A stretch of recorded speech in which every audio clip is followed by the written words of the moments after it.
Тамхины хэмжээний тухай хууль хэрэгжиж ирснээр ил тамхи татах буусан шилжих хурдтай нэмэгдсэн байна. Хяналт тавих байгууллагууд нь үе үе шалгалт явуул зөвшөөрөл дутагдлыг нь зарлаж хууль зөрчигчдийн тоо буурхай илэрхийлээд нэмэгдсээр байна. Тамхины хууль хэрэгжиж эхэлснээр ил тамхи таталт буурсан мэт байсан боловч Монголын хууль гуйлаасныг нотлох мэт тамхины хууль хэрэгжихгүй байсаар байна.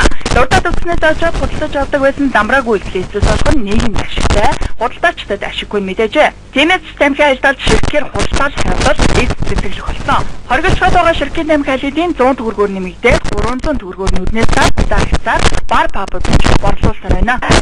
Монгол улсад уралдан борлуулахыг зөвшөөрсөн тэмдэглэл авах онцгой албан татваргүй хууль тусаар орчсон тамхи бүтээгдэхүүн тухайлах юм бол үндсэн тамхи худалдаалж байгаа юм зөрчил илэрч байна. За мөн одоо хууль эрх зүйн мэдээлэл хангалттай болмоос зарим хоол үйлдвэрлэлийн газрууд байгууллагын дотоод орчин тамхи татах нөхцөл байдалыг бий болгож тамхи татах өрөө гаргасан юм зөрчил байна.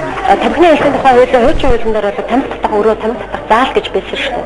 Одоо бол аж ахуйн нэгж байгууллагын дотоод орчин гэж байна. Дотоод орчин маань хуулийн дэс нэр томьёогоор юу гэхээр хан таас туургаар ингээд хүрээлэгдсэн орон зай олчж байгаа юм тийм ээ. Анх бодлоготой олон нийтийн дэмжлэгийг хүлээж улсын хурлын гишүүд ганцхан хууль батлаа гэж оноорж байсан тамхины хяналтын тухай хууль эхний өдрөөс л бүрэн хэрэгжиж чадаагүй хэд болно. Харин хэрэгжилтийг хямхад цагдаа хүчний байгууллага хянахгүй мэрэгжлийн хяналтын байгууллага хяналт тавина гэсэн байгаа.